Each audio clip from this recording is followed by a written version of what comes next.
Yeah. That craft was good. I Okay. think you are. I think it's on. Yeah. We're on. Yep. There. So, thank you everyone for coming back for another exciting episode of Inside Movies Galore. And in the room here we have Tim. Welcome, Tim. Thank you. And Kabuki Jake. Hi. And Brandon. Yo. And last but not least, Dustin. Hey, we're here. We're doing it. Tonight we're going to be discussing another exciting movie for us called Silent Hill. It's from 2006, correct? Yeah, so Silent Hill is a 2006 kind of psychological horror movie based on the video game series. I can't remember how to pronounce the director's name. He's French, and there are a bunch of M's. Okay, so Brandon. I don't have the information in front of me, so I can't pronounce It's it. behind me, just out of reach. I'm going to say Christophe Gans and hope that I did it right.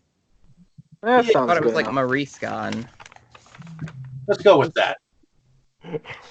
Let's go with not knowing the director's name. That guy. I'm looking right at it. It's Christophe. You can Oh. pronounce it, Maurice. I mean, it is French. Christophe Gans. So have we insulted the French enough yet? And I'm just going to go with the IMDb description here. So a woman, Rose, goes in search for her adopted daughter within the confines of a strange, desolate town called Silent Hill. Now, does anyone here know when the original game came out? 1999, I think. It's sort of That's what I Been a while. It was shortly after. It was around the time of Resident Evil. It was after that one, but I think it was before the second Resident Evil game. I think it was. I think I've heard it. I think it was 1999. Because as a horror collector, like I'll pick up whatever I can if I run across it, and I found an original release copy of Silent Hill at some pawn shop or whatever a while ago, and I'm pretty sure the date on that says 1999. Okay. So I can't get still up without checking, but Okay. Well, apparently it's quite valuable too. So I got it for a steal. a little history of this film. So apparently, Christophe Gans was like a very avid fan of the game, and it took him 6 years to talk to Konami into having the rights to do this film. So 6 years later, he came up with this particular film, and the original game had a male father going in after his daughter, which was of a different name.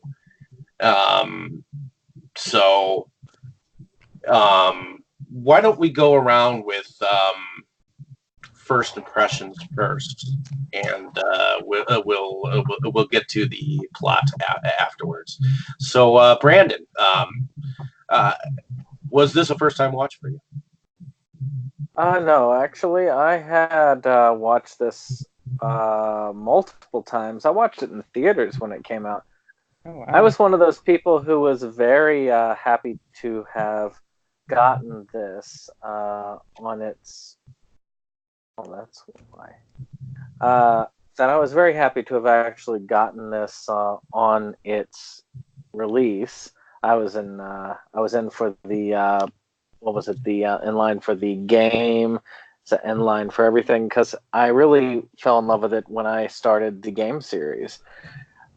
It was not as I really loved Resident Evil at the time, which was very similar, but though graphically it was not quite as well Advanced. beautiful is not a good word for that game, but it's close enough. It was still much creepier. So when I heard a movie was coming out about it, I'd been waiting for years for that. So I was very excited. I was both happy and disappointed at the same time when I saw it. Okay. Not as disappointed as I was with the Resident Evil movie.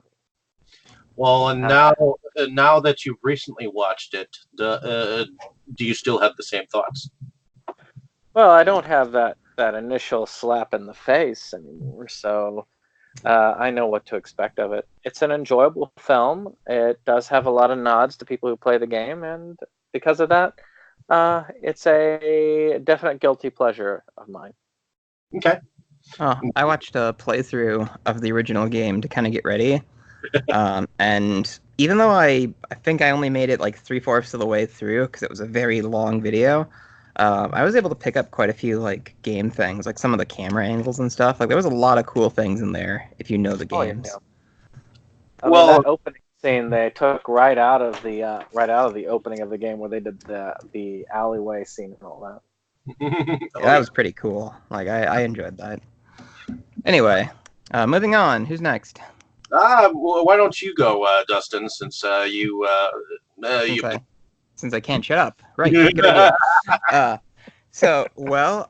My first experience with this movie at all was in undergrad about 10 or so years ago. I was visiting somebody, and like I walked into the room, and I saw maybe 5 minutes of this movie near the end, of the finale, and that's literally the entirety of my experience with Silent Hill previously. Like I knew the game was. I knew everybody loved the game, and I'd been meaning to try it, but it was just something that I never got around to doing. And then I just happened to stumble across the PS1 game at like 10% of its actual value. So I was like, well, I guess I'm just buying this.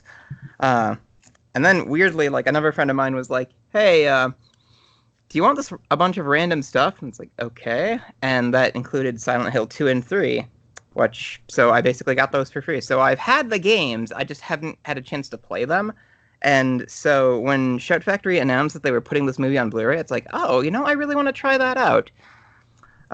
And so I saw the movie for the first time on Sunday. And having had kind of only a cursory familiarity with the material, like I thought it was awesome. Like I was really impressed with it. I think the word I would maybe use to describe it, if I had to pick one word, it would be long, because this was a long movie and there were parts of it that felt very long too. Like I think in my notes it's like, okay, I'm an hour into this, right? And I look at my watch and it's like 35 minutes and I was like, ooh. But after that point it gets a lot quicker, so it kind of needs to warm up a little bit, but it turned out to be a pretty great movie. Okay. Going over to Tim, what were your first impressions of this film? Was this a first time watch for you? Yeah, it was a first time watch. Okay. I seen clips of it on YouTube. Okay. And I just watched it last night. It was pretty fun. Okay. Had you ever experienced the game when it came out, or were you into games at all when it originally came out as a game? I was probably one when it probably. You were probably too young for it. No, I probably couldn't even play games when it came out. Well, regardless, what were so you enjoyed the movie? Yeah. Okay. Moving over to Jake, what was your first impressions on the film? Well, believe it or not, this was not actually my first time seeing this movie. Brandon showed it to me. How long ago did you show it to me? It was at least 10 years or so, I think. It was a long time ago. It's been a while, yeah. So long ago that I wasn't even positive I'd seen it. But once I started watching it, I was like, yeah, I've seen this. Oh yeah. Yeah. But it's one of those weird things. Like when it comes to video games, I don't spend a lot of time gaming, and I tend to be more familiar with the property by reputation, and that was certainly the case with this one. I knew a little bit of its reputation. It's kind of like Resident Evil. I've never really played much on either one, but I know a little bit about the story, a little bit of the reputation, enough so that actually one of my earlier introductions to this actually was a meme that is to this day one of my favorite ones, and it brings in both of them, and also When They Cry Higurashi, which is a wonderful, not quite as well known in this country, but a wonderful horror game slash anime, and also brings in Jurassic Park. And that's one of those choices signs, and you're at a fork in the road, and then one arrow points to Raccoon City, and one arrow points to Silent Hill, and the one behind you points to Hinamizawa. And then there's a sign that says, "Caution, Dino Crisis, no idling." Yeah. Choices. Yeah, we're pretty sure God hates you. I just stand found here. that Why not? I found that years ago, and it cracks me up for some reason.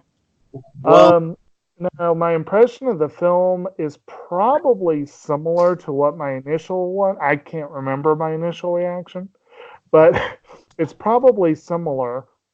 I think it's obvious the people behind the film loved this game.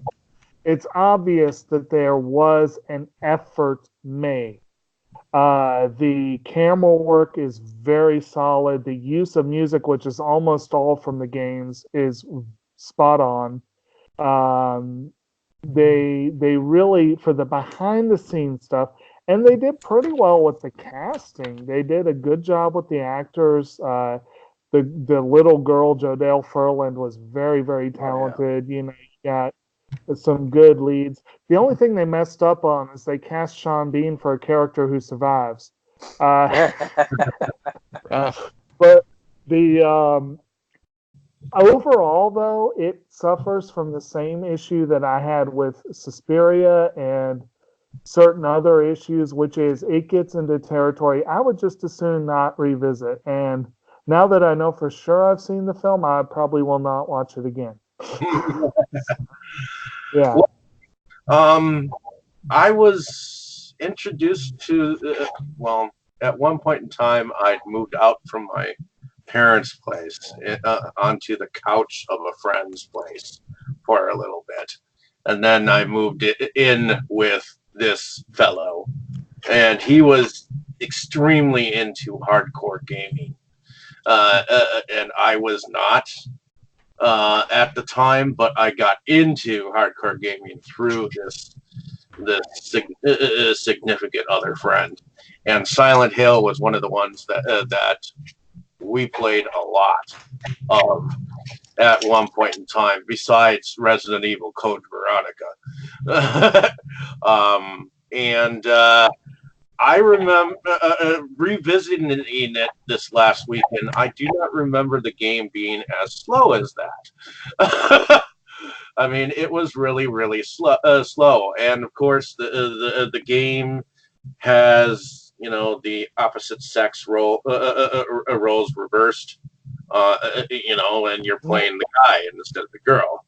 So yeah, that's a little different. There are some creatures that did not show up in the movie that I was expecting, but there were some creatures and beings that did show up in there, which was awesome. So, to me, my initial first reaction to the film was a little of confusion, but in the end, I enjoyed the differences in the films, and I'm a little bit more open-minded to how different a film is. The only thing I wasn't sure I was a fan of this time around, realizing that Silent Hill, they placed it as some, like, it seemed like they placed it as like some kind of parallel world instead of just another town. You know It's like a hell dimension. Yeah, and that's the idea of the film that I was not sure entirely went along with the game, because the game, you have the guy crashing and his daughter is just, Disappears. yeah. But I mean, when you get down to the plot, before we go into the plot, I wanted to say or notice some things. I think that this game and the film both kind of centered around two different places, and one that being the nuclear town of Chernobyl, just a little bit, and that there is an actual town that actually is steaming with fire cracks.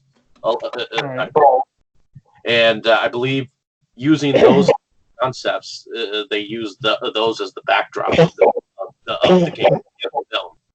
But I think more so in the film than the game, because I don't remember. I just remember fog. I don't remember the charred remains of things falling everywhere. Well, they sort of explained that it's something, I guess, to get into later as to like why the town is the way it is. But there was an accident that started a coal fire, and so that's why the town is abandoned in the real world. And when Rose and her daughter go there and they wake up, they're in kind of like the nightmare alternate dimension version of Silent Hill. Like her husband comes looking for them, and he's in the actual town as it exists in reality, and it's completely abandoned. And we see scenes where they basically move past each other, but are just on different levels and can't see or interact with each other. Like you get this feeling that he can sort of tell like she's there, but it's just like a passing, very faint kind of thing. Well, he says he catches a whiff of her perfume, so he's like it's like she's here. I know it. Well, and then in like Never Hell, she's like, and then in the other dimension, she's like standing right next to where he should be. Well, and before we get fully into the full plot, we kind of get a kind of a backstory of the little girl, where apparently she is adopted between Rose and Harry, which apparently at least she's having these nightmares of Silent Hill, and they keep on coming on stronger. So the mother chooses to take her to this town, which just so happens to be where Jake and Brandon live. How do you guys feel about that? No, that's not where well, actually, it's closer to where my dad grew up, but it's definitely not where I am. Silent Hill somewhere there, hey? Demons, run!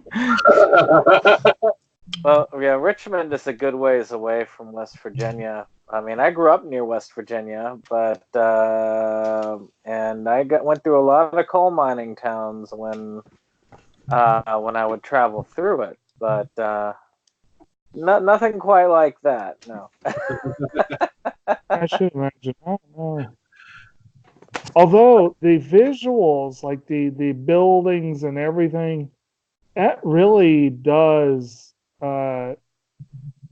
It does seem regionally appropriate in most cases. There's one major exception that I'll get to at some point, but yeah. So, as the film progresses,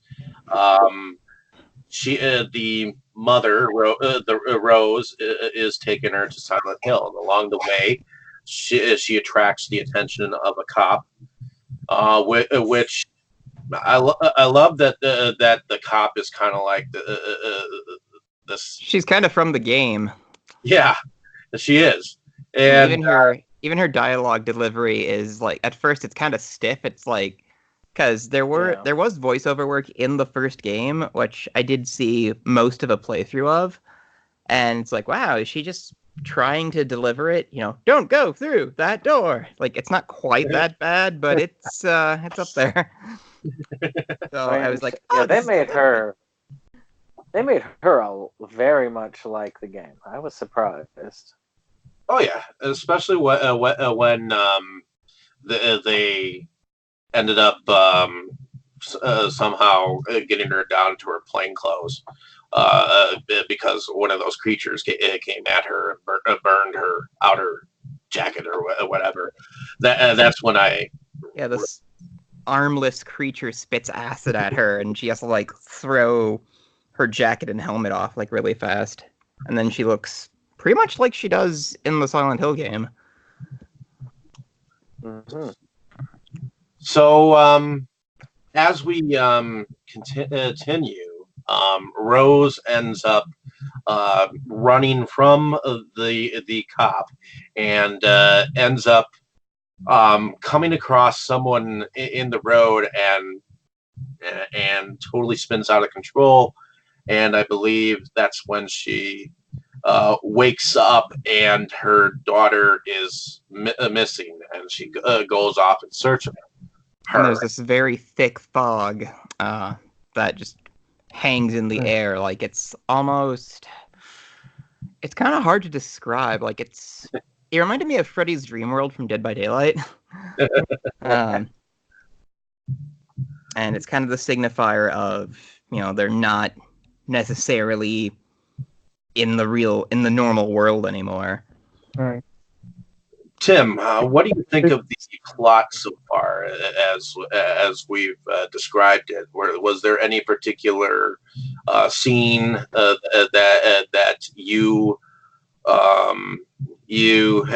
had enjoyed from the film so far as we have described it? I like all the scenes, where it like turns into like the other world. Like when it starts turning all weird and stuff, and then Like the metal works. That's a pretty cool thing. Yeah. Starts peeling off, and the demons start coming and stuff. Yeah, I really enjoyed those parts too. I mean, those are really graphically real. And as the film progresses, the mother ends up getting arrested by the cop, and they have their own, realization that they are kind of stuck there.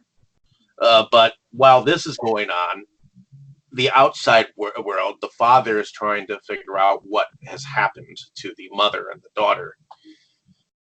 So, anyway, what do we think of the outside story that entangles with this story?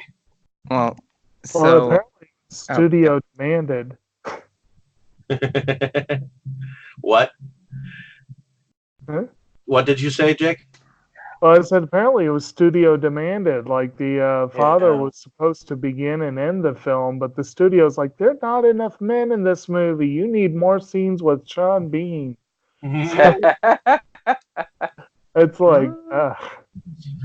I don't quite remember that being part of it.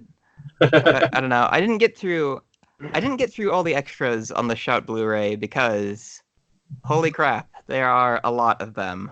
Like, if you add it up, I think there's something like 5 hours of content on there. I might have to get a hold of that. Not including the commentary, because there's a lot of stuff. Like, there are several interviews, and each one is like at least 20 minutes long. So, and there are 3, 4, 5, 6, 7 of those. So it's quite long. Apparently the guy who played Pyramid Head is like a dance instructor and went off into his whole philosophy thing for 15 minutes. I don't know. Just so you folks, a little ahead of ourselves, I guess. Yeah. Apparently there is a character that seems to be kind of like a character in between, like the guy who walks you across the river Styx, or a guardian of hell, or something like that. Well, And here's how I'm gonna set that up. So, as she's searching the town, everyone she hears this alarm sound, and the town starts to change. Like the paint will peel off of buildings to reveal metal cage work, and these twisted creatures will start to manifest. So intermittently, the town will change more or less into a rusty version of hell, and creatures will just show up and try to kill anybody that they encounter. And this happens a couple times before we see what seems to be kind of, I don't know if I would really say the leader, but kind of one of the more nasty creatures. So it's basically this very burly guy with this huge pyramid-shaped thing on his head and a giant sword. And he is very menacing looking. He's kind of like one of those characters that would wear a hooded thing and be like the person to he's like an executioner, yeah, like an executioner. But he's also easily one of the most iconic figures of the game. It's someone that I think even those who have a very vague familiarity with Silent Hill have probably at least heard of Pyramid Head or something or whatever you want to call it. They also called him Red Pyramid, which Right. I guess he has several names. Right. So the cast and crew called him Red Pyramid. Everybody else called him Pyramid Head. Either one works.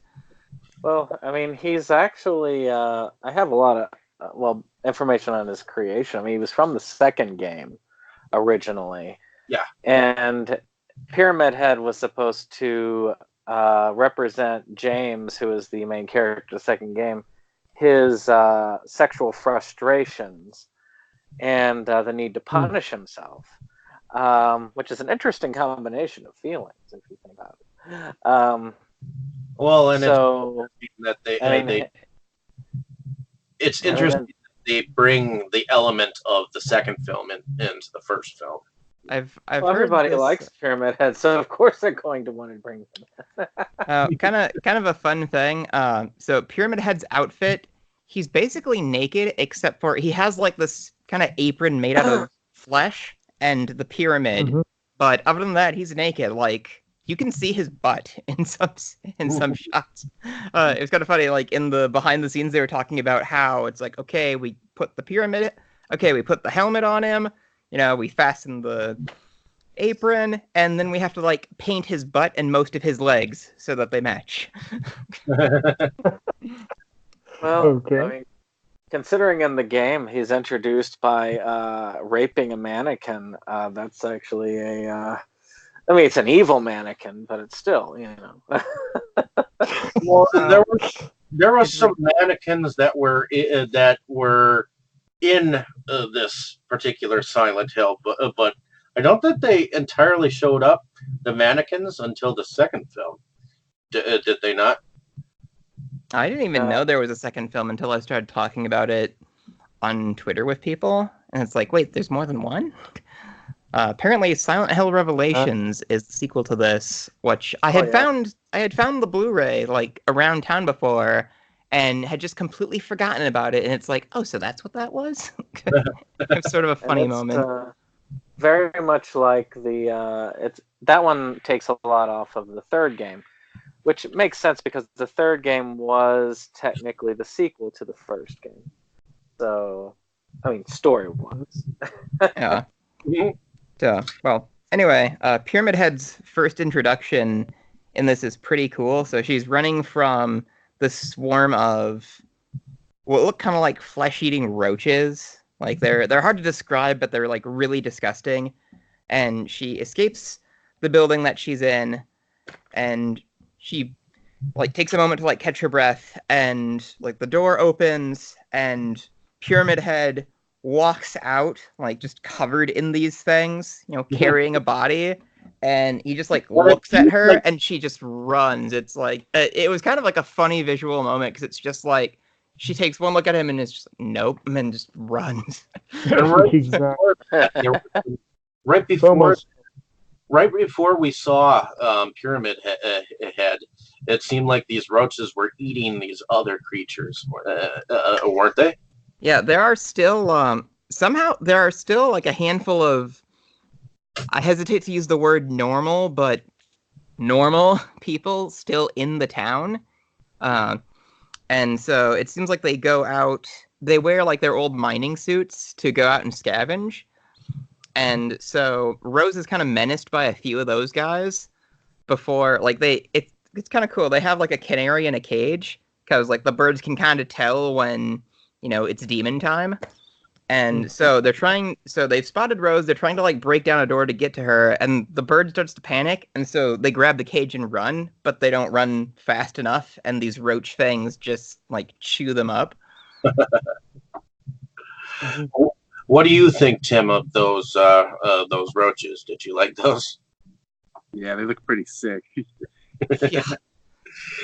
Especially like, Especially, yeah. I was gonna say when you get to see the close of its face as they crush it.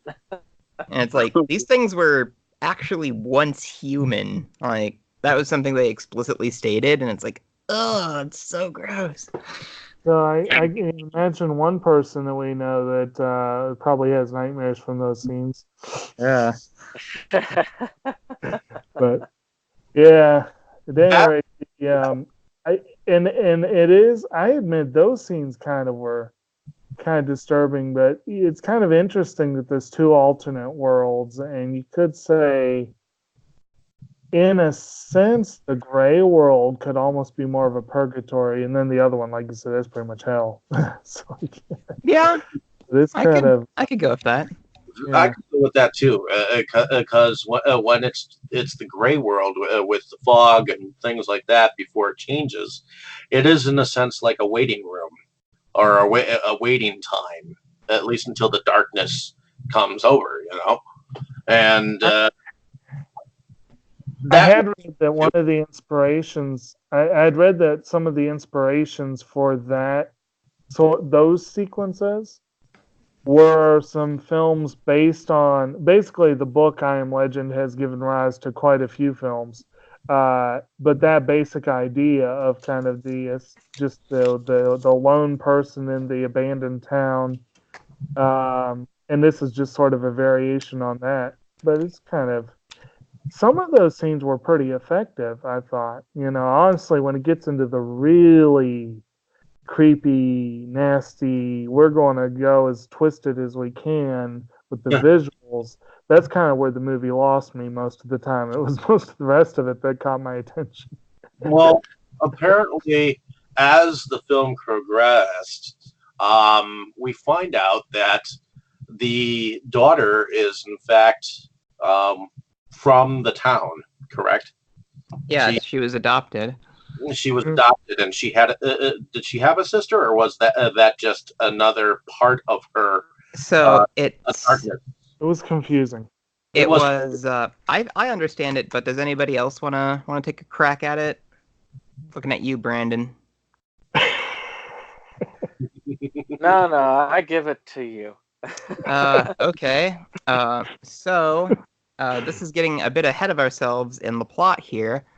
But the reason for what's happened to Silent Hill is there was this girl named Alyssa, and she was illegitimate and like shunned by the town, and it kind of made no sense. It was like people were like really horrible to this little kid for pretty much no reason, because there's this whole like religious cult kind of thing going on. Like apparently the town was like founded by witch hunters.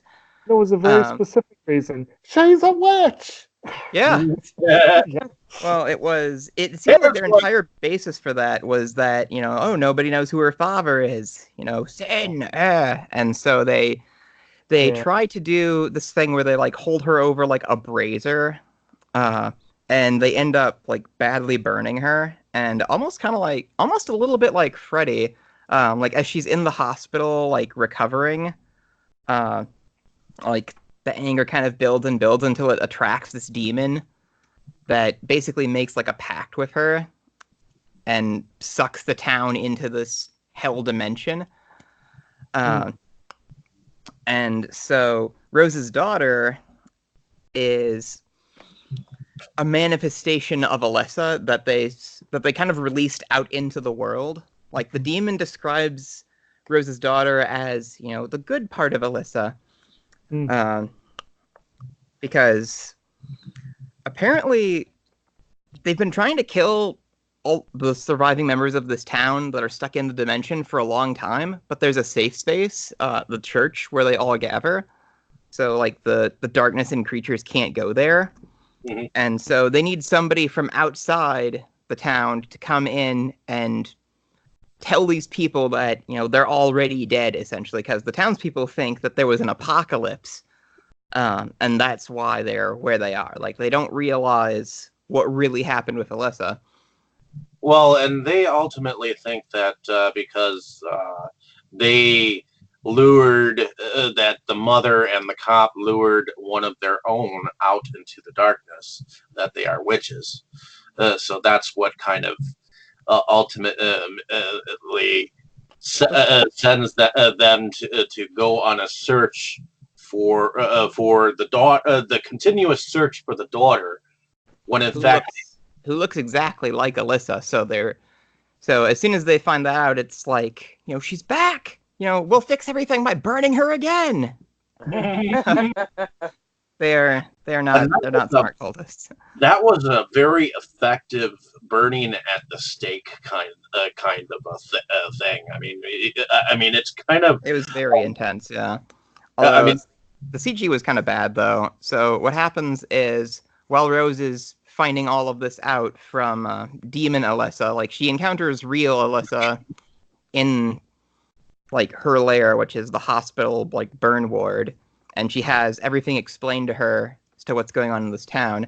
And meanwhile, the townsfolk have captured like the cop and like Rose's daughter, and so they're going to burn Alessa again. But they burn the cop first, and the cop has some really bad looking like CGI like for like her face burns. So that's kind of what that whole scene is about. Like, it's a good thing Rose got there when she did, because they cut it pretty close. Oh yeah. Well, usually do in movies. I mean, that's. Oh yeah. Well, and that's the reason. I like how it's probably also worth mentioning one character no one's mentioned yet. It's the character of Dahlia, which is Alessa's mother, who's kind of been shunned by the whole town and treated as a pariah and the mother of the witch, or the mother, and for some reason they don't get all burn crazy about her. She just kind of comes and goes, but it's kind of an interesting little side character as well, and she kind of played the Cassandra role. She goes around warning everyone of doom, and no one will listen. That's the thing I find weird is, and that's one of the reasons why I had a harder time explaining Alessa, because I always confuse the two, the game and the movie, because they're very different. Like Dahlia was one of the next bigger changes to a characterization next to Rose, which I guess we'll discuss her more when we get to characters. But the fact that Dahlia was the major villain of the game. So it's just very weird having her not really be sidelined and not really a villain, just kind of almost an innocent in a lot of cases. Somebody wanted to help their daughter, whereas the original Dahlia couldn't have cared less about her daughter. And really just wanted power for herself.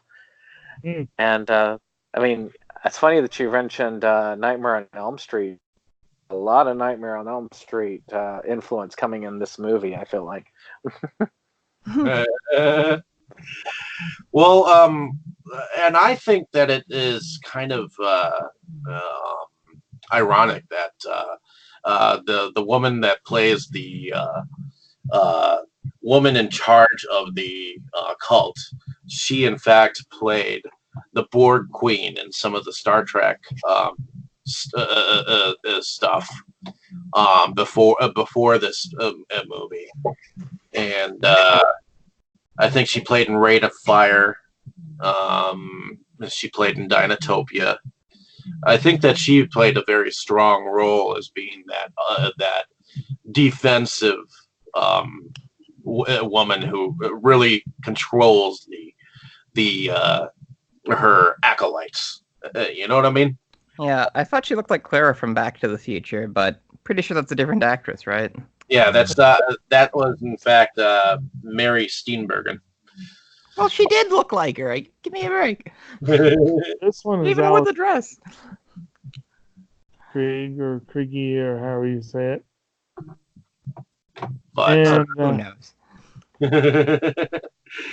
in any case, But anyway, so in the finale, so Rose comes to the church, tells everybody, this is why you're here. The world didn't end. It just ended for you because of what you did. You're all already dead. Your faith is meaningless. And like in a panic, I can't remember cult leader's name. Christabel. In a panic, Christabel stabs Rose, and you can tell she's kind of starting to lose everybody because everybody's kind of like murmuring. It's like, hey, maybe she's right. Yeah. And Rose hugged Demon Alyssa, and Demon Alyssa kind of went into her. And as soon as like the blood from the wound like touches the ground, like the darkness manifests in the church, and Alyssa, like in twisted, somewhat demon form, comes out of the floor and just shreds everybody with barbed wire. Which, damn, that was an intense scene. It's also where the CGI I think fails. Maybe the worst in a lot of aspects. Like it looks quite phony in some shots, but overall it's okay. The only thing I didn't really like about that was like I thought the cult leader died like a little too quick. It's just like I feel like they probably had a little bit more like coming to him, But I actually kind of liked that where that almost H.P. Lovecraftian creature that Alyssa's. It was very tentacly, yeah. Yeah, it was very barbed wire. That was cool. Very Dr. Octopus. There was a especially nice touch in there where like Demon Alyssa is still around, like she climbs up out of the hole after real Alyssa is there, like just shooting barbed wire at people, and she starts to like dance in the blood falling down from the cult leader, and it's like, what is this? I was actually. Anybody else catch that? I did. Oh yeah. It was a pretty quick thing they did, but I appreciated it. I kind of liked how the leader was kind of ripped apart, just flayed. But in any case, now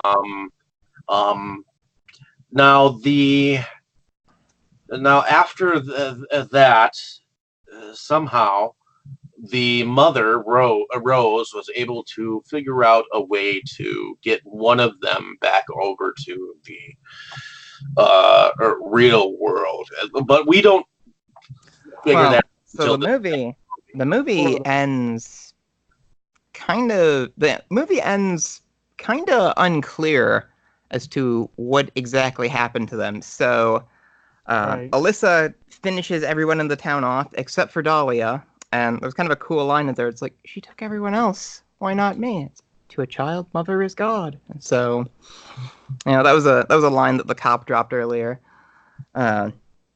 that felt really relevant. That's also sort of why they did like the gender swap, like why they had Rose instead of Harry, because they felt that it worked better thematically, like for a movie. Like the director even said, it's like, a game is a game and it has different sensibilities than a film, And it was like, okay, sure, perfectly reasonable. And so anyway, they're allowed to leave the town, but they're still in the fog. Like they drive all the way back to their home and the fog is still there. So they're still in the other dimension. They're just not in Silent Hill anymore. And it was very ambiguous and really disturbing how this movie ended. And actually, I'll admit that was one of the touches I enjoyed. Was kind of the way they left it. That was, like you said, ambiguous, but it was also kind of clear in very subtle ways. And I don't know if we're ready to move on to the technical aspects or if we. We haven't really covered characters, really. I was going to ask. There's a lot to cover. This is a pretty deep movie. Oh yeah, it's straightforward. And we'll come back to it. Well, I guess we should probably just jump to characters. So, who was your favorite character, Dustin? Me? It's kind of hard to pick. I kind of want to say Pyramid Head because he doesn't talk or do all that much, but whenever he's on screen, he is so unbelievably menacing. It's just like, oh my god, run! Rose is a really good character too. I was really impressed with the portrayal of Rose. Okay. Going over to Tim. Tim, what were one of your favorite characters, or did you have more than one? Like Pyramid Head too. It was pretty cool. My characters that I liked, I did like Pyramid Head, and I was fairly entertained with Rose's character, but for some reason, there were some characters that we had not entirely mentioned. There were these creatures that looked like nurses. Oh yeah, the nurses. Oh yeah, the nurses in that one. Sort of funny. That's partially why I was so interested in seeing the movie again. So I played Dead by Daylight, and one of the characters is the nurse. And looking at her design, you get the feeling that she was somewhat inspired by the nurses from Silent Hill. Huh. Okay. She's basically a ghost with no face. Yeah, and I like the fact that they were attracted to light for some reason. And then when she turned off the flashlight, Rose, she could walk through them, but they could still hear her, like the freaking monsters from Tremors, So yeah, that was cool. So when Rose goes into Alyssa's hospital there, she stumbles across what look like a bunch of statues. She shines the light on them, and these are the nurses. And as soon as the light hits them, they start to shamble towards her, holding knives. And she turns the light off, and they just freeze in their tracks. And so there's this really tense scene where she has to kind of make her way through the crowd of nurses. They can they know she's there, they just don't know where she is. And it seems like they can't actually move if the light isn't on. Eventually she gets too close to them, and whatever was keeping them in place fails, and they just start attacking at random. They can't tell where she is, so they end up, tearing each other apart as she sneaks through them. And after she gets out of the cloud, she turns the light back on and just shines it on them and leaves it there, so they go after the lamp instead of trying to follow her. And so that was a cool sequence. And those were this movie had some really cool monsters. We got to see a lot of them we get to see them sort of early, and I want to say not too often. I think we see just enough of these awful creatures. Well, there are things without arms, there are things wrapped in barbed wire. That monster that swayed side to side and sprayed stuff on them in the very beginning, that was in part 2, believe it or not. Well, most of it was part 2. Even the nurses, though they had nurses in part 1, they were not the same type. The nurses in part 1 were more like possessed nurses, related to the nurse that you got to see a very, very brief scene of in the movie, where they just kind of had her scramble off when they had the kind of meeting between her and evil child. But it was, but yeah, part two was, to me, I think part two had the best of the monster design, and they really heavily pulled from part two, except for one place that they pull from part three, and again, we'll get to that when it comes to effects music. But yeah, I mean, the monsters were awesome design wise, especially the straitjacket ones. This is maybe an effects thing, but just a little taste. So with that guy, with the armless creature on set, they called him Trojan Man because his costume was basically, they were like these like understructure things, like a straitjacket that would keep like his arms folded, and then like the skin texture would just be like one big like latex piece that would go like over his head, and they just like roll it down onto him. Brandon, what was your favorite character or characters? It's hard to. I mean, personally, I think the little girl, mainly because I just like the range and just how evil she was able to make that.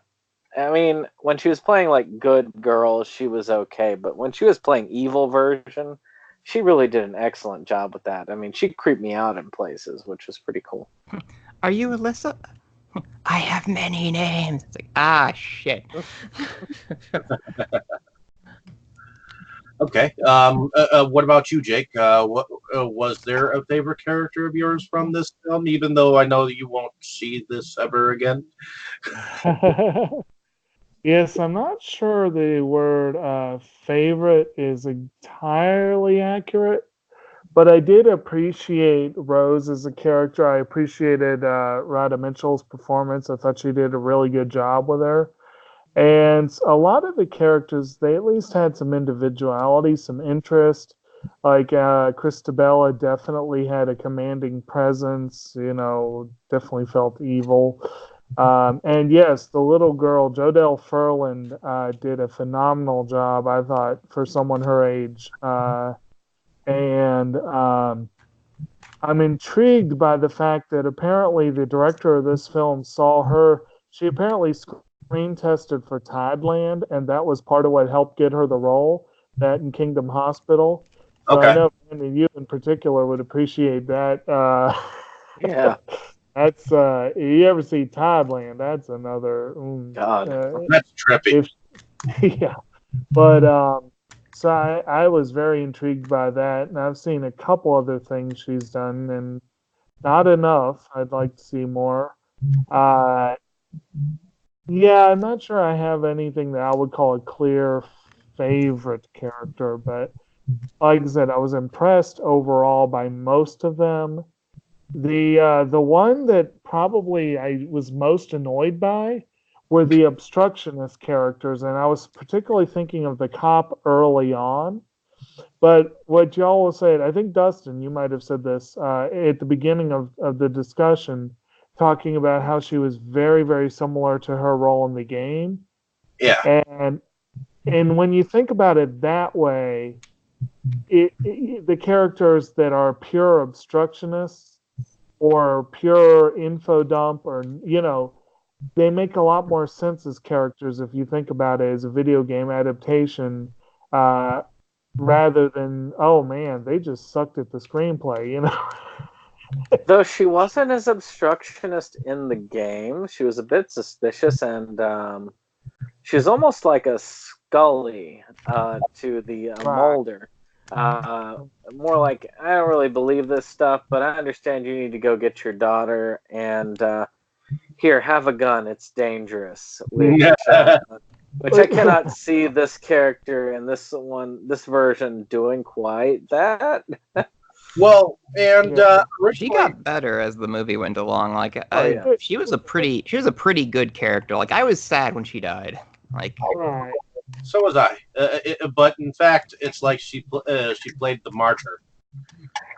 Well, you see what I'm saying? Like one of the criticisms the movie had was poor, poor character interaction, basically. And I'm like, well, it's a video game adaptation where they tried very hard to be faithful to the game.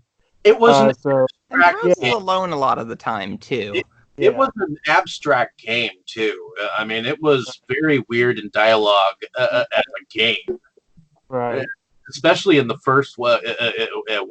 I swear to God, the first one, I was trying to think, okay, how slow do you want to speak for this dialogue? And at first, I couldn't figure out how to skip the damn thing. And I was like, okay, I got Um, through like 9 hours of this speech pattern. well, apparently you can play through the whole game in like 4 hours because that's how long the playthrough I watched was. Maybe Oh, you I had played the through it really vocals quick. chipmunk speed. So, well, that's why Oh. I didn't, dig out my my backward compatible PS3 and like try it out because it's like I knew it would have taken me like a couple days to like screw around finishing that game. Whereas I'm in. It didn't I got take me stuff. that long. Oh. I mean, to beat that game, I mean, the original time you have to listen to all the stuff, but if you start cutting things and moving forward, it's like I say, it's pretty much it was a Resident Evil clone, but the difference was it made up for the jump scares that Resident Evil had with atmospheric horror. So it was Yeah. more of a creepy atmosphere than a jump, though it had its fair share of jump scares in that game. It To was me, more atmospheric. I like to like explore and like screw around basically. So it generally takes me a lot longer than ever people to finish games 'cause it's like, oh, what's over in this corner? Like I'll The do stuff second like game, that. the first game was really good, but is very much outdated. The second game was a masterpiece. Even today, that opening, even if you don't play much, if you just play the opening bit, it can make you paranoid. My wife was going to play a survival horror game for the first time, so we picked that one. When we've got through the first part of it, she's like, "I can't do this. This makes me too paranoid. You just have to." what's I interesting, introduced Yes, somebody sir. to Alien Isolation, and they're already kind of a cowardly person to begin with. And the first time, like you heard the alien is in the area music, and you heard like a coming from a vent, he was like, "Nope," and he put the controller down and he left the room and never came back. Yep. what I found interesting is that Jodelle Ferland, she also played the voice of a little sister in another very abstract game, Bioshock. Biohazard, Oh, Biohazard? Bioshock, yeah, Bioshock. Jesus, how do you not know about that? Bioshock Thing. 2. She played. She did the voiceover in one of the sisters. So I think I wanted to mention that because that was another. Well, both of them were kind of like horror themed, and Oh, that's another fun thing. Apparently, Jadelle is really into like cosplay and going to conventions. And one thing that she likes to do, because she's grown up now, so she's completely unrecognizable. And one thing I thought was really funny that she likes to do is when she sees Silent Hill cosplayers, she'll be like, "Hey, can I get a photo with you?" And she just won't tell them who she is, and then like she'll post it like on her Instagram, and people will be like, "Oh my God, hi Meg!" And it's a good time. Now, was it me or did I had found, and maybe it's the fact that the director had even stated in one interview I had watched that he felt like a female's connection to a child is always going to be perceived as better or closer than a male's connection to a child. But I always found the character of Rose annoying and even grating at times. That was my very first impression of her. Was her voice was extremely grating to me. When she Really? was like calling out, I don't know what it was, but she was annoying to me through a lot of the film. Well, you are And introduced to her and her husband when they're screaming. Yeah, that is true. Her husband was kind of that, husband was kind of a jerk. that scene where they're sitting there in the park, and then suddenly the daughter just starts meowing randomly. It's kind of a odd scene, though. Though it was a kind of cool thing. One of the things my wife had actually said, which I had thought about when we were watching at that time, is, wait, she doesn't smoke. Why does she have a lighter on her? Hmm. Interesting. Maybe she Good does point. smoke and we just didn't see her do it. Maybe. But Well, as much stress as she's going through in this film, if she was a smoker, she probably would have lit I was up. going to say, she would have lit up a lot. She would have had. I She'd know, have it like a just, pack going. it just made me think of, like, I mean, I've heard some really stupid, like, movie arguments before, and it's like, oh, well, then why didn't they show this happening? And it's like, okay, so there wasn't a scene where we saw the character use the bathroom. Does that mean the character never uses the bathroom? No, it makes me think of that. For anybody who smokes, it is an identifying. I mean, it really is a defining character trait. You got a smoker, you put them in a tense situation, they're going to light up. It's just a matter of, so let's talk about favorite scenes. Tim, what was your favorite scene? Oh, the one where they burn the cop lady. Okay. I was pretty messed up. does anybody know what her name? Does anybody remember her name? I want to say like Officer Jill. Sybil. I think it was Sybil, yeah. Sybil.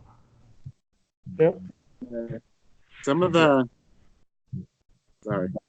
people in the thing kind of look like the people from that movie called I forget what it's called. Yeah, Officer Sybil Bennett. Oh, Dude, yeah. Trying to figure out you know what? Are you talking about like the Crazies, maybe? Because I could almost see a fall through to that, like with the mining gear to the Crazies. the John Carpenter movie. Oh, you're There's speaking more of, than one. you're speaking of The one where they're in like that church. yeah. Oh gosh, Fog? yeah, that one. The one with God. Now my mind has lost it. That's We've the lost one the that has plot. Alice Cooper in it. The one Prince of Darkness. Yeah, That one. Yeah. Okay, I guess so. I can see that. Because that had a cult in it too, of sort. Some of the people look like the kind of like the guys lowering the burning thing down. They Okay. kind of look like It's sort of a Wicker Man-y kind of feel to that whole burning scene. yeah. Well, not quite so much, I guess, but you know, it's hard not to think of like a movie burning and like not think about the Wicker Man too. Especially since they had like that big, the good Wicker Man, not the shit Wicker Man. That Wicker Man is up forever ruined it because whenever I hear Wicker Man, I think the bees. You know, I used to hate Nicolas Cage just so much for that. Like it was like a blood grudge thing. But after I saw him in Mandy, it's like I've mostly forgiven him because of Mandy. But it's like, and stupid bees. I normally He could be like an bees. excellent actor. Well, I guess he's in the He could be color out of excellent. space. Interestingly he's- enough, the copy of this I have has a preview for Ghost Rider, another film that he Yes. didn't Stank entirely up. do the favor for. Well, there's a fun story from. I used to watch the Simpsons DVD sets a lot, and the commentaries on those are really good. And in one of the commentaries, one of the guys who I think he's like one of the producers was talking about how he collects fossils, and he was at an auction. This was like at least 10, 15 years ago. He was at an auction for he really liked trilobite fossils, and so he was at an auction where there were some trilobites like coming out near the end, and he noticed it's like, hey, Nicolas Cage is here. I wonder what he's gonna bid on. And Nicolas Cage didn't bid on anything the entire auction, and the guy started to get nervous, and he was like, uh-oh.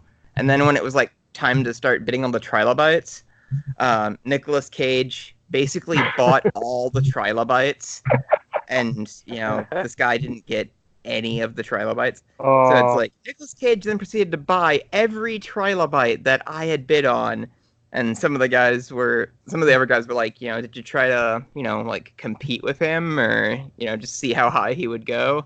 It's like, well, apparently $1,000 here or there is of no consequence to Nicolas Cage. So, Yeah. No, I didn't have to explain to my wife. It's like, hey, we have this $30,000 rock now. But look, it's a trilobite. So that was kind of another reason I didn't like Nicolas Cage. It's like, what a jerk. He bought all the trilobites.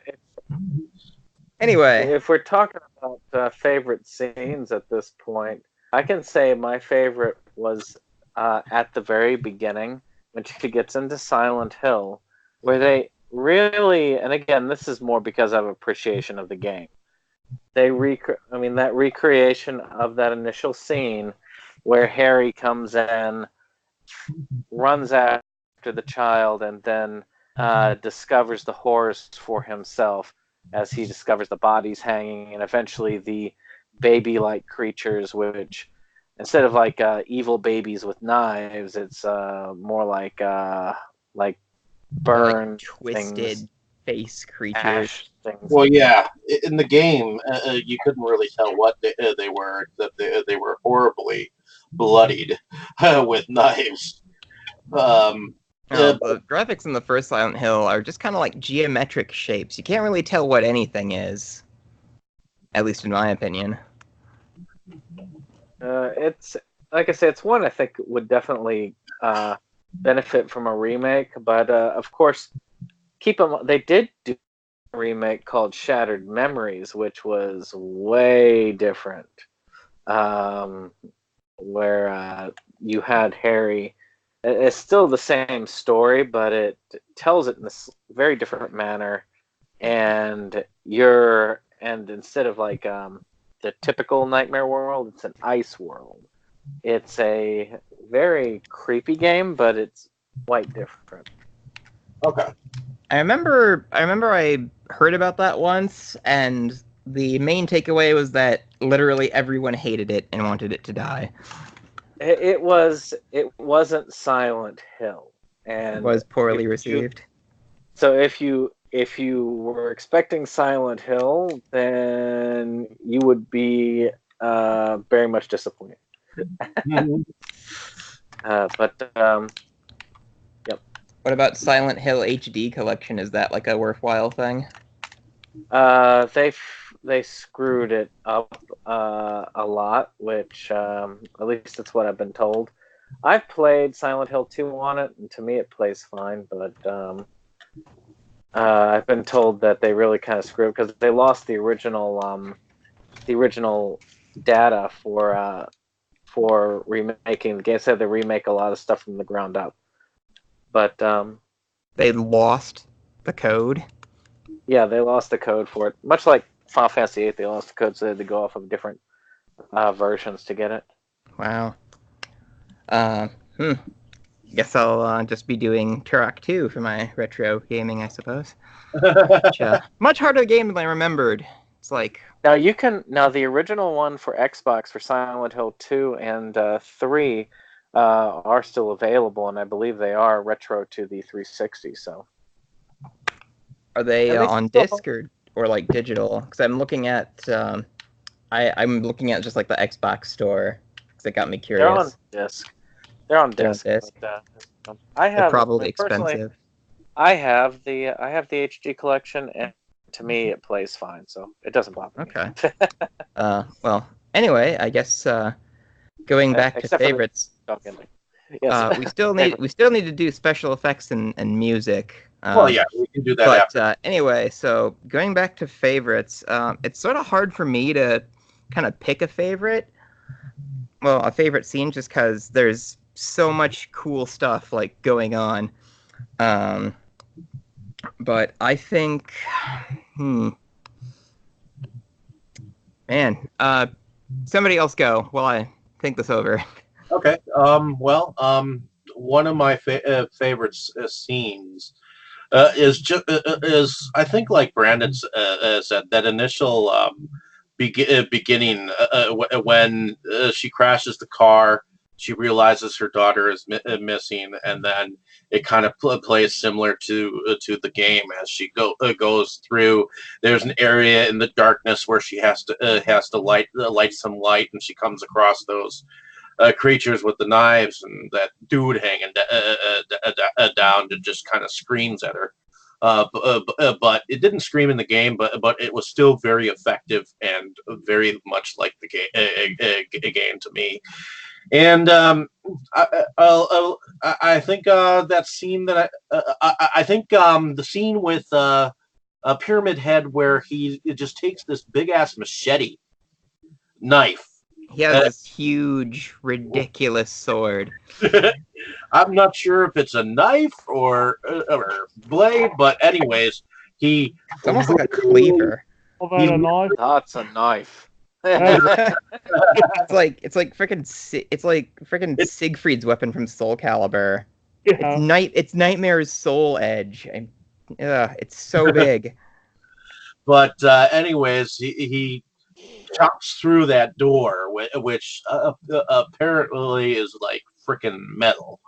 So there's a metal door that Rose and the cop hide behind when the bug creatures and Pyramid Head like first appear, and Pyramid Head just like stabs a giant hole in the door for the bugs to come through, and like the blade is like swinging around by their faces. That's a real blade too. It's kind of funny because I was watching that. It's like, the CG looks a little, And then I'm watching the production things, and it's like, that's an actual blade, like on like this thing that just moves it back and forth. It's like, anyways, that scene really gets me every time I see it. And then of course that tentacle thing that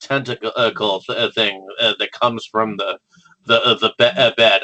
For some reason, that CGI kind of reminds me of the same CGI that was used in The Room in the remake of The Haunting. Those things from the ceiling that were going down trying to trap Nell in her bed. If anybody's seen a movie by Twisted Pictures, that graphic that they have play for their logo, where like barbed wire like wraps around a spike in the T, it looked like that to me. Like about that level of quality, which is really, really, really low. I actually guess I actually kind of like the CGI in this film, even though I'm not really a fan of CGI. For its time, I thought it was okay, especially since I know how sci-fi's CGI sucks at times.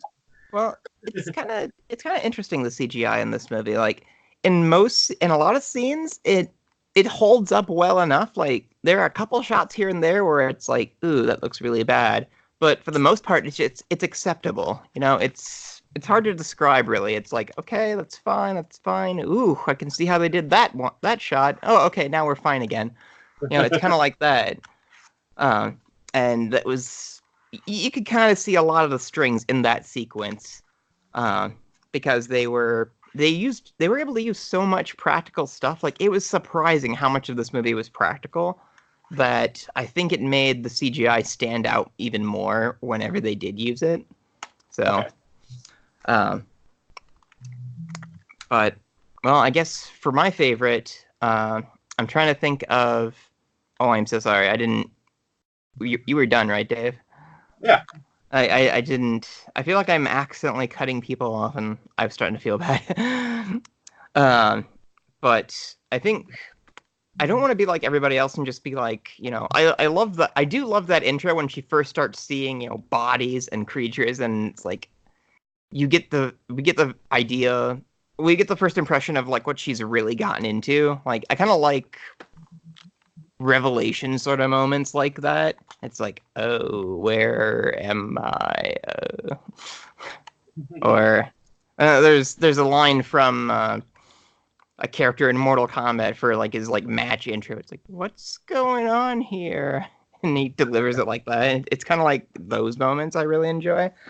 But that finale is, I don't think I can pick just one favorite, because like that finale is just amazing. Like the scene with the nurses, like that's great. Like every time Pyramid Head showed up, it was, he was so cool. Like there's kind of too much to like.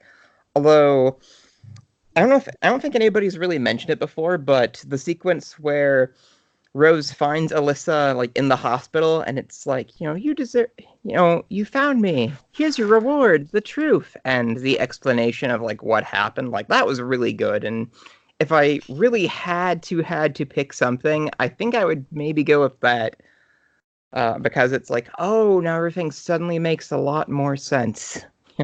And like it was very artfully done too, and like you really feel for this character too. It's like, you know what? Yeah, fuck these townspeople. Well, yeah, they kind of kill them all. They kind of did they kind of did kind of a grindhouse moment there, where they had the crackly video there to show that it was the past. So, yeah, the flashback was on like was kind of like retro film, like with grain and everything to like show that it was a memory. Like that was a really cool touch. Oh yeah, I agree. Apparently, the cinematographer on this does stuff with like Guillermo del Toro, and he's the guy who won like the best cinematography award on The Shape of Water. Did this movie too. So quite the pedigree. Oh yeah. Because on the commentary, which I really wish I had the energy to listen to all of them. I'm going to listen to it again tomorrow. Like he was talking about, it's like, oh yeah, I do stuff with Guillermo del Toro. I just kind of know what he wants, and it's like, oh yeah, that's humble. But no, it was good. Awesome. Yeah. Actually, Jacob, did we get your favorite scene? No. Yeah. But yeah, you're right. This guy, he was on Shape of Water, Crimson Peak. Yeah, he talked about that too. A couple others. Oh, he did Brotherhood of the Wolf, and now we're back into the lower level movies. I love But I anyway, saw a commercial for it once. oh, geez, I hated that movie. But anyway, as far as favorites for this one, actually, I'm going to go ahead and am I the last on favorites? Yeah, I believe so. Okay, we might use this as a segue into the production aspects, because really, that more than anyone's scene, if I had to go with a favorite scene, it'd probably be the very end. But a big part of that was because of the cinematography. They did you knew that because of the way that things were lit and shot, you knew what was real world and what was the fog world at a glance. And that became very important in that final sequence. You're like, wait a minute, why is this still so gray? Why is it bright and sunny and the other, it's like, okay. Shit, we're still in hell. Exactly. So that was I really did love the camera work, and I really did think that was one of the strongest things the film had, and most of the scenes I liked were partly because of that. But the use of music as well, I did not realize until after I was reading. I was like, oh yeah, it's all from the game, because I don't know the game very well. But the music was well suited. It was well chosen to the scenes. And the one piece that was not part of the game was also, I think, a cue to let you know you were in. I think, remind me if I'm wrong. Tell me if I'm wrong. I think this was a direct follow up to the first hell sequence. We'll call it a hell sequence. where That's what I've been calling them. where Probably you not know correct, but yeah. you're like, oh man, Rose is screwed. And then all of a sudden things start to fall apart, and then you're back in the gray world. And I'm almost certain, if I'm remembering correctly, that that's the point in the film where you can hear Johnny Cash singing Ring of Fire. Oh, Okay. that was And great. that is a great choice of song, but it's also the only time they used an outside piece of music. And using that as a cue for the return to the real world, if I'm remembering correctly, I thought that was really well done too. I laughed really, really hard at that actually, because it's like she walks down the hallway and has like that whole intro sequence. You know, she sees the bodies. You know, Hell World manifests, and she's like attacked by these like by those like screeching demon gray child things, and she's just like and just like covers her head, and then she like wakes up and everything's kind of okay. She's back in like the normal version of the town. And like that Johnny Cash song, I fell into a burning ring of fire. And it's like, well, yeah, you did. It was like so literal and heavy-handed. Like I loved it. Yeah.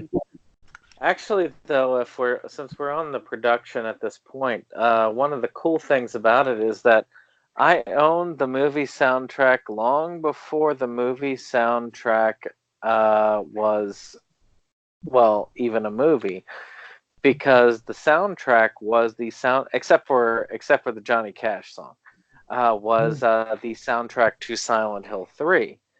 The song they play at the end is actually the song they play as the intro to Silent Hill 3. And if any of you actually have the ability to access Silent Hill 3, so Justin, if you do get the HD collection, you'd be able to see this right away. That the end theme is the one they play at the beginning. I always loved that song, and it is a very creepy soundtrack. But it is funny that they use the identical soundtrack from the third game for that. Kind of another, I guess, Silent Hill. Like this whole franchise has been just around me in so many different ways I didn't realize before. But sometimes when I collect stuff to sell. And I found Mondo put the soundtrack from, I think it was the first game. Like the cover art is the crashed car. I actually have one of the soundtracks on vinyl, and I think it's either one or two. And at the beginning of the movie, like after the WB logo plays, they play like one of the music cues from the game, and I recognized it right away from having heard like the record, and I was like, oh, this is from the game. So even with my very limited knowledge, like I was still able to notice that it's like, oh, this is game music. Well, that is a creepy main theme that they played for the original game theme is very creepy. It was like the kind of almost like Sicilian kind of. I can't even do it anywhere near close to right, but I'm pretty sure you've heard you know what I'm talking about. You've heard the piece of music. Oh, yeah. It's like that trilling thing. It's pretty creepy. But like all the music in this was just legit. Like it was so good. Oh yeah, I have to agree. The soundtrack was actually pretty good. Which is sort of funny, because I don't know if it was one of the interviews on this disc, but there was an interview I saw with somebody. They were talking about music. It's like, if you notice the music in a film, then you're listening to the music, and the music has failed. It's like, what? What? No, I would disagree. That might have been like the composer for like Day of the Dead, because I watched that before I watched this over the weekend. I mean, I love the soundtrack to the movie and the game. Because I mean, it really does heighten the atmosphere, and that's the one thing Silent Hill games do the best out of anything else. At least the first 4 games. I give the others a meh.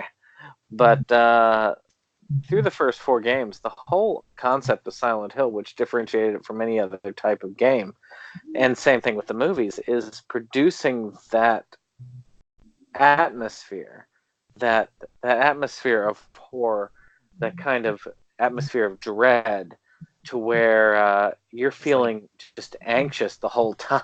Yeah. Or like you just don't feel safe no matter what. Well, you just don't know what's going to happen around the next curve. I mean, when I was playing the games, I played a little bit of number one and a little bit of number two over the weekend. And like the first one, like I said, I don't remember the dialogue being that slow, but in two, it picked up. The only thing is you're running around a lot, at least at the very beginning. I recommend to any audience that can deal with PlayStation 2 era graphics to play the second game, because the second game draws probably more heavily from this film. This film draws more heavily from that than probably the others. It's kind of funny, like with the retro gaming, because I've been like, I loved the Turok series, like on N64 when I was younger. Like I played it a lot. And I got the HD remastered versions, and I was playing those the other week. And the N64, which is about on par with the PlayStation 1 graphics, right? Mm-hmm. The same generation. It feels like an assault on the eyes. So it's like, everything is so square and sharp. Jesus. So thankfully, remastered, like they fixed a lot of it, and I can, look at it. But just like at the raw footage, it's like, man, how did I ever like live with this? So I would assume it'd be a little bit better for PS2, but at the same time, I mean, then again, 2 and 3 are over there. I could just, boot up the old PS3 and try them out. But well, anyway, was somebody gonna go? I don't think so. So I think we've covered. Now, what did you think about the production aspect of the film? Is it time for effects? Well, how do we? We've been kind of moving through effects, really. We're using through music. We've been covering Well, we've been covering music, and we've been covering stuff as we go, I guess, huh? Yeah. Yes. Like there was a lot of info on the effects, so I ended up knowing like a lot about the effects. So that's why I keep kind of jumping for it. Oh, go for it. So when I was watching this and just like being distracted by the CGI, and it's like, at first I thought, and it's like, wow, the effects in this really suck. And then after a while, when we got to see like more of them, it's like, okay, these are actually pretty good. So much more. I thought this movie was like 80% CGI. Turns out they did almost all of it like practically. And like I said earlier, I think that's why the CGI stood out so much more. But there was all kinds of stuff on it. It's like, okay, here's how we designed the creatures. And we got to see a lot of like the internal workings of like the costumes and the mechanisms. So there was so much more like love and like work put into this than I realized. Like, I think that alone like makes this movie worth watching, like just to see what they were able to do with the effects. Like they were talking about it's kind of hard to even know where to start, because there was so much information that they gave us on that release. There was a fun story about how it's like, okay, on the day when they had the nurses, it's like, okay, that we've made 20 some costumes, and everybody just show up in those, and you could see them like on racks. I got all excited and my brain shorted out. Neat. No, apparently, so a lot of the costumes were enhanced with CG, and I think it worked a lot better than I thought it did, like at first glance, because it's like, when our first kind of like big moment that's a bit of an issue is, you see like the first like demon baby. They called it the gray child. You see the first gray child with its like twisted mouth show up, and it's like, wow, that looks pretty good. And then there's like a quick CGI thing they do with its face, and it's like, okay, well that kind of sucks. And in some of those scenes, they really do look like enemies in a video game. So you can even make an argument that, even if some of the CG isn't all that great, it still works for the movie. Like, what do you guys think about that? I mean, yeah, I actually didn't have any problems with the special effects overall. Of course, keep in mind I saw this thing back when it came out, so my concept might be blurred a little bit. But looking at some of the effects, especially with the little demon babies at the beginning, I mean, it just to me, I felt like it was still. I mean, it got the job done. It's not like, say, the Langoliers or something that was a TV CG level, or even Sci-Fi Channel CG level. It was above that. It was definitely not like real, but still. Actually, Tim, I know you've been kind of silent on it. Have you had any thoughts about the CG or special effects? The CG was good. The special effects were pretty good. But some of the CG was kind of bad. Some of it was bad, but a lot of it was good too. I mean, I remember at the end with that barbed wire scene. I know, Dustin, you had said that you felt like it didn't just have that realistic feel, but to me, it was enough to make me look away. And I didn't know if anybody else felt like that. Well, they had. I Go ahead, Jake. definitely was glad it wasn't more realistic. Well, they had some of the barbed wire stuff holding characters. Like, some of that was practical, which, like I said earlier, I think made the CGI parts like stick out more, because like you could tell some of it actually was there, and that just took away from like the other effects. I'm trying to figure out how to not repeat myself. But they put a lot of work. The design philosophy for this movie was not like gross, but more so like disturbing. So you think they nailed that, right, guys? Yeah. Oh yeah. And they put a lot of work into like the choreography too, like how the characters would move. Like, all of that was very deliberate, and actually kind of ties into the guy who did Pyramid Head, and I think he did one or two of the other. The same guy was the actor for Pyramid Head and the Straitjacket Creature, whom I almost just called Trojan Man again. Trojan Man. Well, again, like the costume it's like, okay, here's like the foam undercore, tie your arms up, and we just slip this giant latex thing right over you. Like, and I think that went all the way over like his entire like upper body. And I think that's also a matter of preference. Like, for me, I like to make sure my special effects are just enough from real to where I can separate it from reality. But I'm in a job where I see the real thing often enough that it can bring back vicarious trauma that I've already experienced. So seeing something that just is just even a tad off tends to me add to the enjoyment. Now that I'm functioning again, as I finally remember the stuff I wanted to talk about. Got your batteries in. Well, yeah, I don't know. Sometimes I just lose my train of thought, and I don't know where it goes. It just goes screaming off that cliff, and I think now it's hit the bottom of the canyon, and it's like, oh yeah, there it is. So we're trying to salvage it. Anyway, so one of the cool things that they had to do they had the sets change a lot too.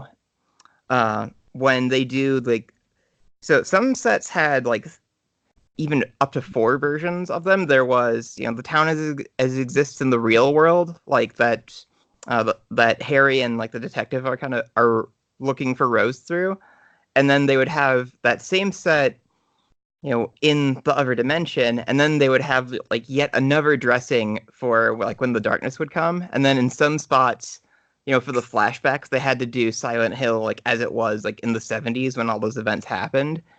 And like I thought it was just like, oh yeah, they just changed everything with CG, and it's like, nope, they actually went in there and like built the stuff and like dirtied it up, and it was kind of impressive just the amount of work that went into something that you don't really think about all too much, or at least I don't, in terms of like set design. So just the amount of effort put into this movie was so staggering.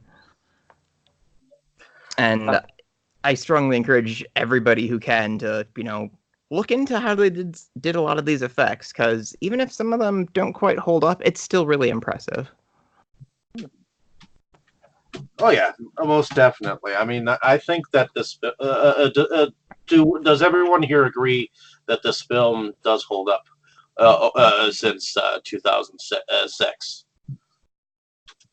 Yeah. I'd say it's probably better, because when it came out, like I didn't really hear anybody talk about it, and I've heard people be like, "Oh yeah, Silent Hill, I love that movie," like here and there, but it seems like it took a while to really be appreciated, because as soon as I mentioned it on Twitter, it's like, "Hey guys, I'm watching Silent Hill," like everybody was like, "I love that movie," and it's like, wow, this has I thought people hated this movie. It's the second one they didn't like. There was one person who was like a huge fan of the second one. It's like, I loved the second one, especially since I'd played all the games and like got all the stuff. And it's like, okay, I'll go see it and I'll ask you.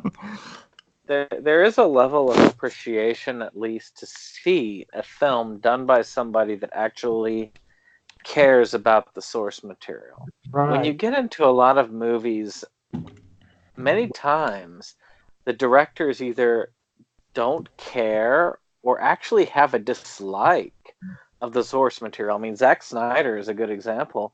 He hated comic books, and even said that he wanted to. He did not believe that the comic books were a good source for the actual material that he was producing, which I guess is Wow. why all the DCU movies were winners, right? Sure, But They are quite bad. Yeah. he does almost all comic related stuff. No, it's weird. Like 300 and Watchmen, I thought were pretty great, and then it's like, then after that, it's just like he totally went off the rails, and it's like, it's sort of like Gareth Edwards, who did Monsters, and then he did Godzilla, and it's like, wow, Gareth Edwards is awesome, and then you see Rogue One, it's like, wow, Gareth Edwards is garbage. But that's the thing, is that there are some good points to it when you've got somebody who actually cares about what they are doing, which is a great. It can be the difference between X-Men Origins Wolverine and Deadpool. Well, and this director was a big fan of the games too. Like in one of the interviews I saw, which unfortunately were all in French, so I had to pay extra attention. And well, long story. Anyway, like he was talking about how he bought like the PS1 like when it first came out, and like was just blown away by when Silent Hill came out, and he picked that up. And it sounded like he ended up getting. So I kind of want to finish watching all this extra stuff on here so I can get more of the story, but it sounded like it wasn't that difficult for him to actually, get like the film rights to it, because like the Konami people could tell how much he cared about the material, and like how he just approached it completely respectfully, and really wanted to do a great job. Like it sounded like he won them over really fast. Well, once he got to that point, from what I read, it took him a few years to get that. I guess that notion of, I should just appeal to them directly, I guess. Well, the best way to appeal to Konami is through money, because that really is where most video game companies really, and Konami being, as it uses Silent Hill mainly these days as a pachinko machine covers, seems to be the way it goes. Though there have been rumors in the future, there actually have been rumors as of late that Konami may be venturing back into the Silent Hill market to do some HD remasters or some remakes, which would be a really cool thing to see in the future. Oh, fun thing. I don't know if anybody else noticed this, but when Rose is walking through the hospital and she's trying to remember directions, she's like, okay, left, right, right. And it sounds like she's saying the Konami code for directions. I was thinking, wow, that sounds like a video game thing. And I was like, wait, is that? Because for those who don't know, the Konami code was this very long, very complicated code that you could enter in to unlock cheat menus in old Konami games. I mean, one of the things that actually was creepy in the first game that I'm sad they left out of out of the movie, but they actually showed was the nurse that they had. They kind of gave a glancing show of her.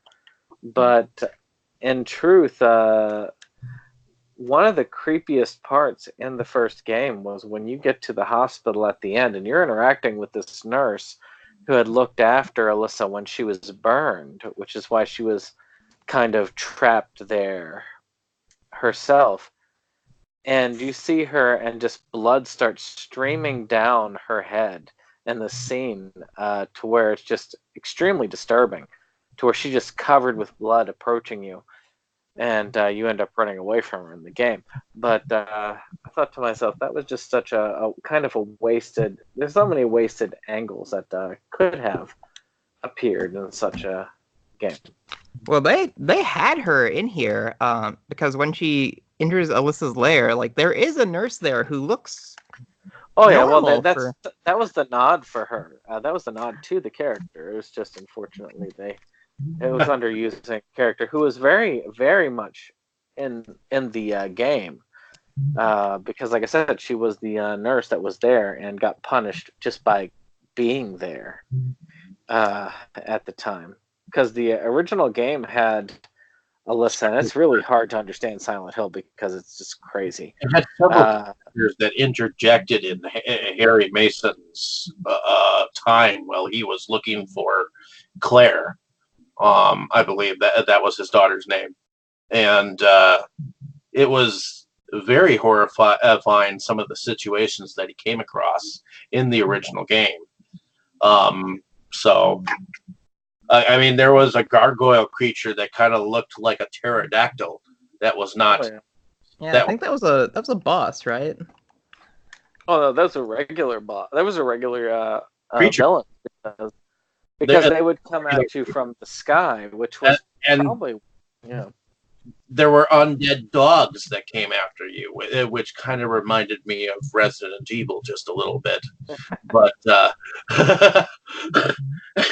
you don't those see sky creatures were the scariest things in the game because when you heard that radio come on, which they did use as a representation in the movie, the radio, which could tell you that bad guys were coming around.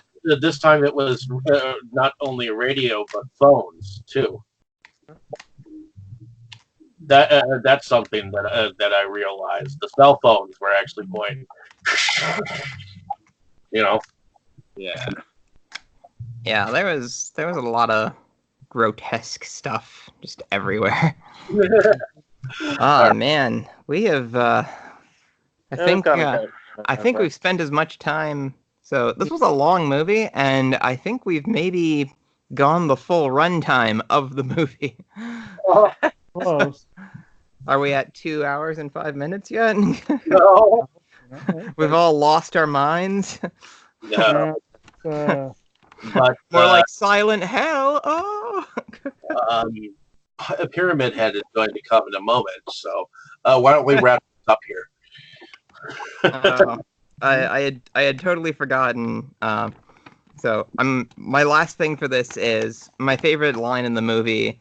It's like, it's gonna be okay. We're gonna be okay. After they see like the first monsters, and I laughed so hard I fell out of my chair. We're gonna be okay. You're fucking dead.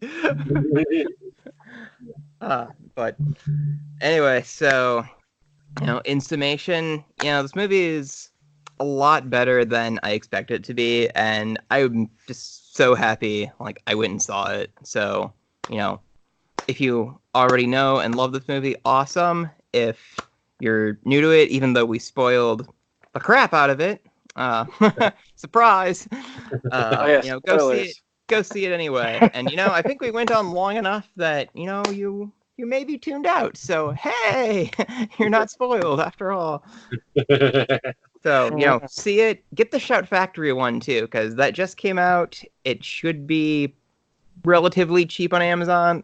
Heck, they might even still have posters on Shout Factory's website, because that Blu-ray release is nuts. Like, I'm gonna do a video reviewing it, like, for my own channel, assuming I can actually, finish all of it, because it is just so full of stuff. Like, it's unbelievable.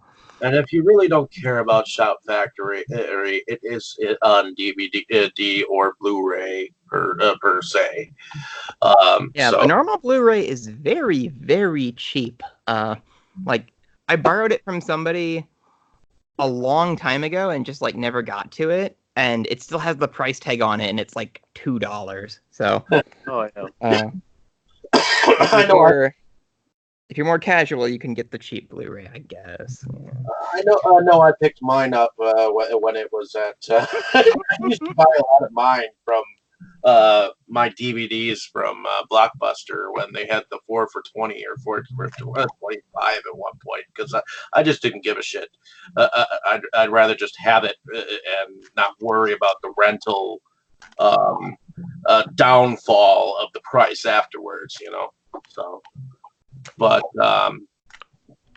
in any case, so why don't we start with Dustin? Why don't you tell us a little bit about yourself and what you do? Well, I'm Dustin, also known as the Crypt of Horrors. So I'm a horror collector here in Milwaukee, and I just try to show off the stuff that I find a lot of good stuff around town here, and I just try to show my stuff off on my YouTube channel, where I'm working on making more review-based content instead of just, here's what I found this week. So go check my channel out at The Crypt of Horrors.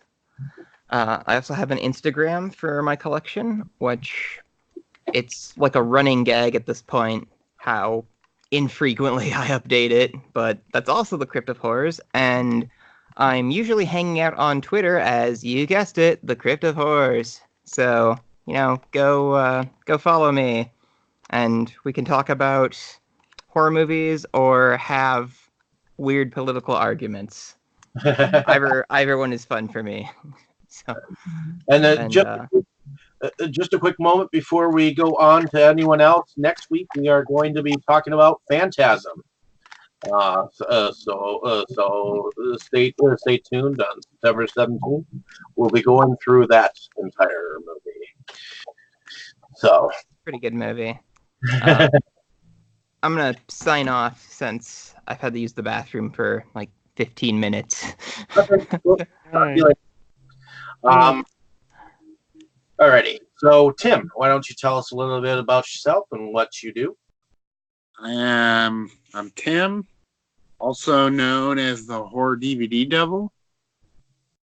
My YouTube channel is Horror DVD Devil 333.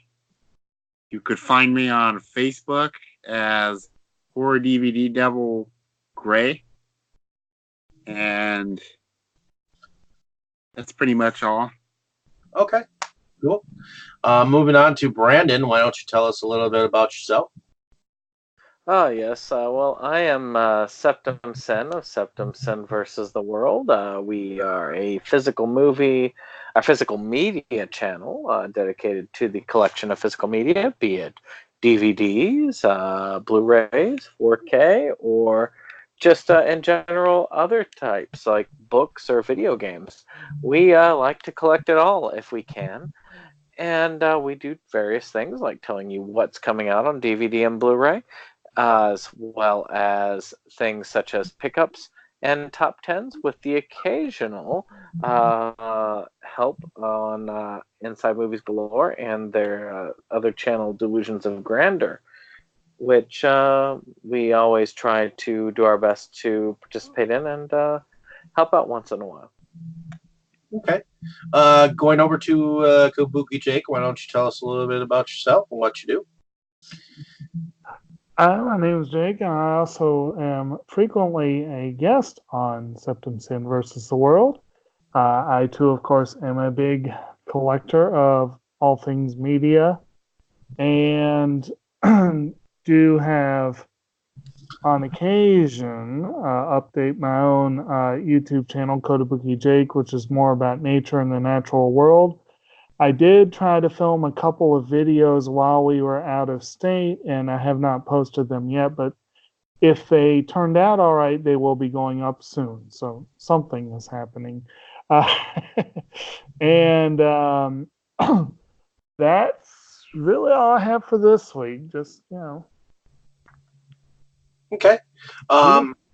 And I am David Straggy. I run Inside Movies Galore, as well as Delusions of Grandeur. And on Inside Movies Galore, we have pretty much made this out to be a podcast where we have some fun talking with people who love to talk about movies and what they're all about. And I think we got into a professional level, so definitely check out some of our other episodes out.